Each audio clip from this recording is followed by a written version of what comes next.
What's up, guys? It's me, Patrick. FishTankTV.com. Head on over if you're a new subscriber. Thanks, by the way. I'm after having a lot of subscribers in the last couple days, which is great. So thanks a lot, and keep tuned. I hope to keep the videos up, and hope you guys enjoy them. So as you guys know, most of my focus was on my 25 gallon with my videos. So I figured, why not do a little, update / talk about my 10 gallon for once.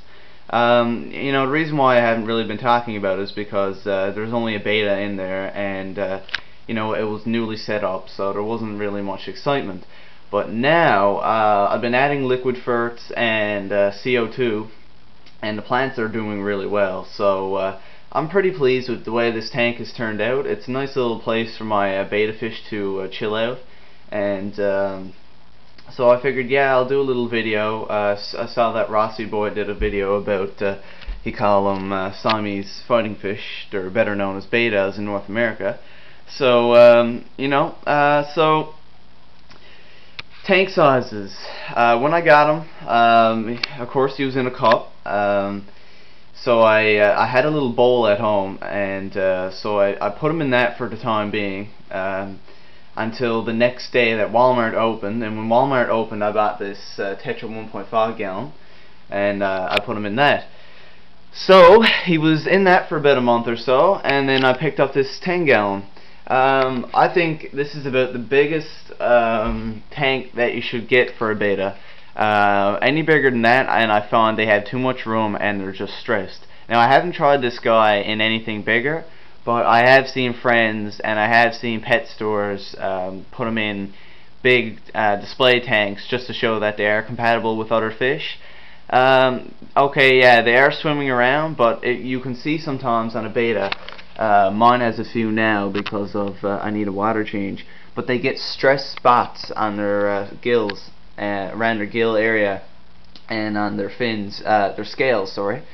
So when they have a tank that's too big, betta fish are very territorial, and if they don't have a set out, it's like their man cave. Like if they don't, if someone walks into my bedroom, I know they were here because this is my man cave with all my tanks. No one's touching them, A betta's kind of the same way. So if you throw them in with 100 fish and a big tank, they're just going to get stressed out. They're not going to remember their surroundings, and it's just all bad. I mean, if I went in now and I moved a plant, my betta fish would actually stress out because he knew that plant was there and it's not there anymore, and he's freaking out saying, what the hell, where did it go? So you got to be very gentle with betta fish.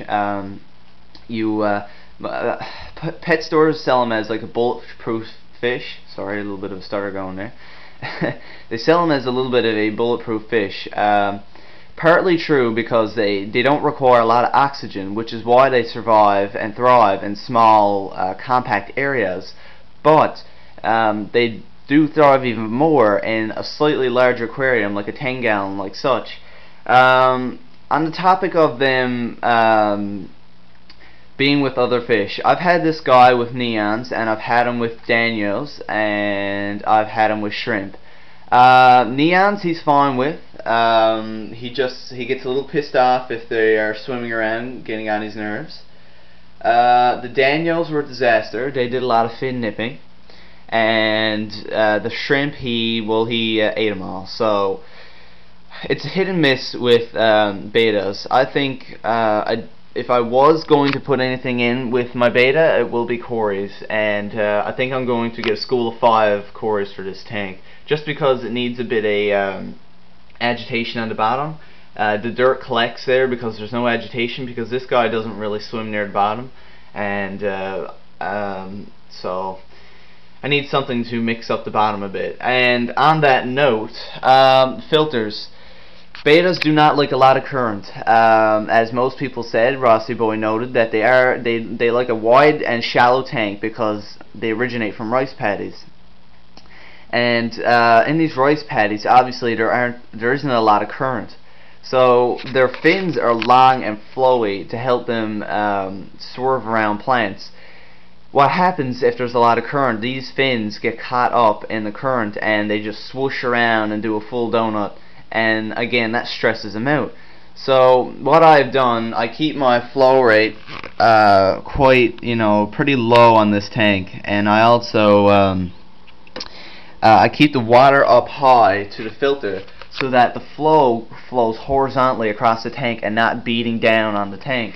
And also, I strategically place this driftwood up into the flow rate so that the flow smacks the driftwood and loops down around, so that he can swim around the front of the tank and there's no agitation blowing him around. You can see he's comfortable in the tank, but I still keep lots of surface agitation, and you can see that there's no film forming on the top of the tank. So, do I recommend bettas? Yes, for I think it'd be a great little first fish for younger kids, because they aren't a lot of maintenance. They don't need to be fed as much as other fish. But in saying that, I hate to see bettas being abused. I hate to see them in these stupid little themed aquariums with, like, Asian themed little tawny thing that you mount on your wall. That is absolute crap, and whoever designed it should be shot. It just pisses me off the way people do those sort of things. So I don't know, like, you wouldn't put a dog in a crate all its life.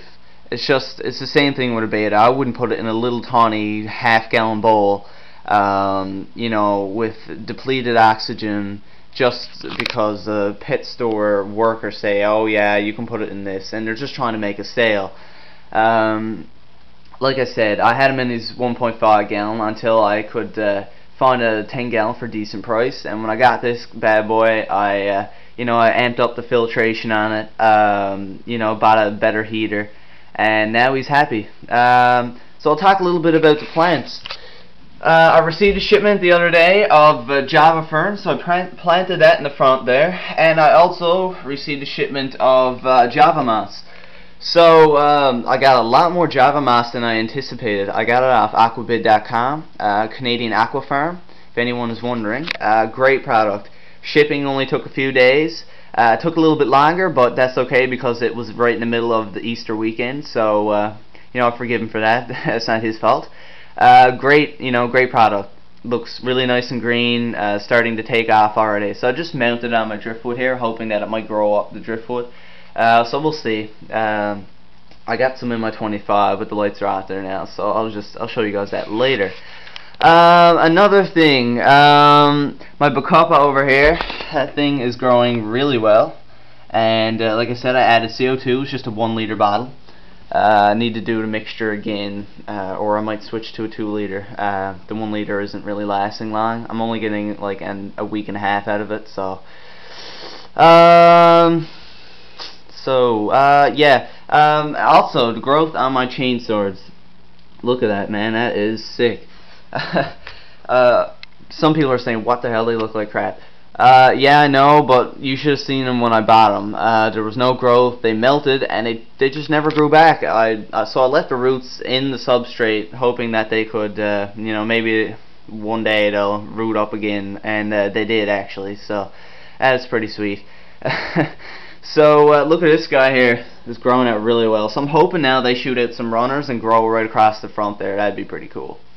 But yeah, I just tried to keep this tank, simple. I didn't want a little structure, but I wanted to be randomized so that the betta had a comfortable environment. And it's working out fairly well. Water staying clear. I had a little bit of hair algae going on, but a few water changes and a scrub of an algae scrubber, I pretty much took care of that. So you keep the photo period, the lights on a certain time, and you should be able to look after the lights. But yeah, that's pretty much all the details on my 10 gallon right now. I think I'm pretty well done with this tank. This tank is just going to stay the way it is. I like the way it looks. So hopefully that the Java moss takes off, and the plants continue to do well as they are doing. So yeah, this tank is pretty well done. I hate to say that because I always like working on tanks. But it's pretty well done, so I'm just going to let it be and let my betta chill out and enjoy it. I might buy some cories to put in there Saturday. If the pet store has panda cories, I will make a video because I will indeed take them home. So here's my betta. His name is Paul. Just a red veil-tailed. So he's just chilling out. He's a 1.5 years old now, so he's getting a little bit old. But he's still chilling, still looking healthy, eating well, perfect. Anyways, guys, that's it for now. I think I might shoot a review on a filter, and keep tuned. Thanks again to the new subscribers, and I'll be seeing you guys soon. Thanks.